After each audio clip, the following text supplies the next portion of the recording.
తెలుగు చలనచిత్ర పరిశ్రమలో తీవ్ర విషాదం చోటు చేసుకుంది. అలనాటి ప్రముఖ సీనియర్ నటి షావుకారు జానకి గారు 95 సంవత్సరాల వయసులో కన్నుమూశారు. గత కొంతకాలంగా శ్వాసకోశ సంబంధిత సమస్యలతో బాధపడుతున్న ఆమెను కుటుంబ సభ్యులు చెన్నైలోని కావేరీ ఆసుపత్రిలో చేర్పించారు. ఇవాళ మధ్యాహ్నం ఆవిడ ఆరోగ్యం మరింత విషమించడంతో ఐసీయూలో చికిత్స అందజేస్తుండగా షావుకారు జానకి గారు తుది శ్వాస విడిచారు.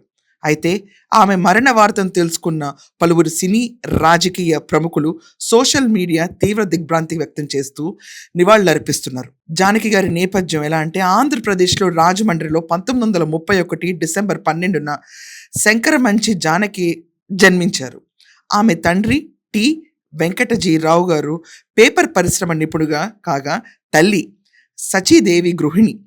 చిన్ననాటి నుంచే కళ వైపు ఆవిడకి ఆసక్తి పెంచుకుని జానకి తన 11వ ఏటని రేడియో నాటకాల ద్వారా నాటక రంగంలోకి అడుగుపెట్టారు.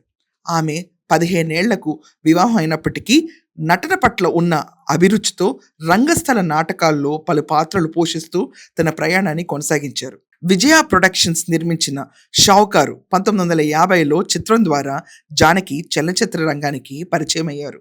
ఆ సినిమా అనూహ్య విజయాన్ని సాధించడమే కాకుండా ఆమె నటించిన పాత్ర విశేష ప్రజాదరణ లభించడంతో ఆవిడ పేరు షావుకారు జానకిగా చిత్రసీమలో స్థిరపడ్డారు.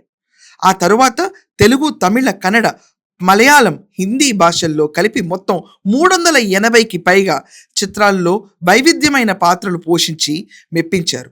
ఎన్టీ రామారావు, అక్కినేని నాగేశ్వరరావు, ఎంజీఆర్, శివాజీ గణేశన్ వంటి కథానాయకులు సరసన సుమారు 200కు పైగా సినిమాల్లో ఆవిడ కథానాయికగా అలరించారు. రోజులు మారాయి, మంచి మనసులు, డాక్టర్ చక్రవర్తి వంటి అగ్ర చిత్రాలు ఆవిడ నటనకు, పటిమకు నిదర్శనంగా నిలిచాయి.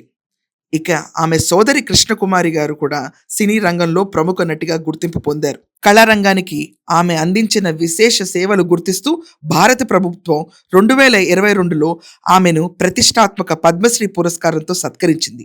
వీటితో పాటు అర్జునో విశ్వవిద్యాలయం నుంచి గౌరవ డాక్టరేట్ అందుకున్న ఆమె జాతీయ ఫిల్మ్ అవార్డులు, తెలుగు సినిమా అవార్డులు కమిటీలతో జ్యూరీ సభ్యులు కూడా సేవలు అందించారు.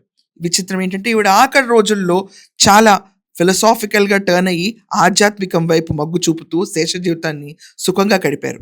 ఆఖరికి నటించే ఓపికన్న కొద్ది కాలంలో కూడా ఆవిడ ఆఖరి రోజుల్లో కూడా నటన వైపు మగ్గు చూపుతూ నందిని రెడ్డి ఫిలింలో కూడా ఆవిడ నటించడం ప్రతి ఒక్కళ్ళు చూశారు. ఈరోజు చెన్నైలో ఆవిడ మృతదేహం సందర్శకుల కోసం పెట్టి రేపు ఆవిడ అంత్యక్రియలు జరపనున్నారు. తెలుగు చలనచిత్ర పరిశ్రమలో తీవ్ర విషాదం చోటు చేసుకుంది. అలనాటి ప్రముఖ సీనియర్ నటి షావుకారు జానకి గారు 95 సంవత్సరాల వయసులో కన్నుమూశారు. గత కొంతకాలంగా శ్వాసకోశ సంబంధిత సమస్యలతో బాధపడుతున్న ఆమెను కుటుంబ సభ్యులు చెన్నైలోని కావేరీ ఆసుపత్రిలో చేర్పించారు. ఇవాళ మధ్యాహ్నం ఆవిడ ఆరోగ్యం మరింత విషమించడంతో ఐసీయూలో చికిత్స అందజేస్తుండగా షావుకారు జానకి గారు తుది శ్వాస విడిచారు. అయితే ఆమె మరణ వార్తను తెలుసుకున్న పలువురు సినీ, రాజకీయ ప్రముఖులు సోషల్ మీడియా తీవ్ర దిగ్భ్రాంతి వ్యక్తం చేస్తూ నివాళులర్పిస్తున్నారు. జానకి గారి నేపథ్యం ఎలా అంటే ఆంధ్రప్రదేశ్లో రాజమండ్రిలో 1931 డిసెంబర్ 12న శంకరమంచి జానకి జన్మించారు. ఆమె తండ్రి టి. వెంకటజీరావు గారు పేపర్ పరిశ్రమ నిపుణుగా కాగా తల్లి సచీదేవి గృహిణి. చిన్ననాటి నుంచే కళ వైపు ఆవిడకి ఆసక్తి పెంచుకుని జానకి తన 11వ ఏటని రేడియో నాటకాల ద్వారా నాటక రంగంలోకి అడుగుపెట్టారు.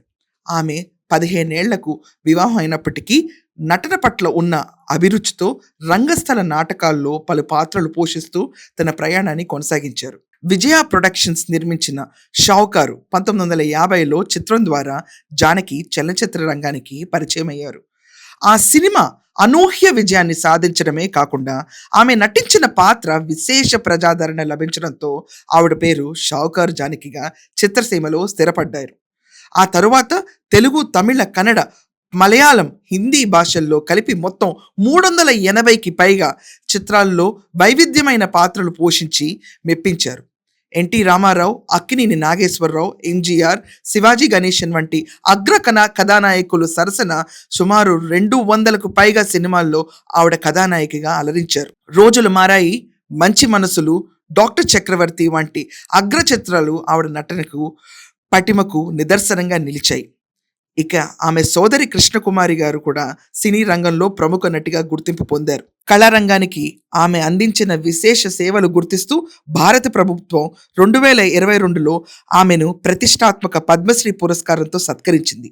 వీటితో పాటు అర్జినో విశ్వవిద్యాలయం నుంచి గౌరవ డాక్టరేట్ అందుకున్న ఆమె జాతీయ ఫిల్మ్ అవార్డులు, తెలుగు సినిమా అవార్డులు కమిటీలతో జ్యూరీ సభ్యులు కూడా సేవలు అందించారు.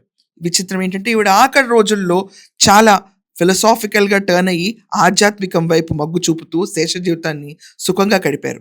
ఆఖరికి నటించే ఓపికన్న కొద్ది కాలంలో కూడా ఆవిడ ఆఖరి రోజుల్లో కూడా నటన వైపు మగ్గు చూపుతూ నందిని రెడ్డి ఫిలింలో కూడా ఆవిడ నటించడం ప్రతి ఒక్కళ్ళు చూశారు. ఈరోజు చెన్నైలో ఆవిడ మృతదేహం సందర్శకుల కోసం పెట్టి రేపు ఆవిడ అంత్యక్రియలు జరపనున్నారు.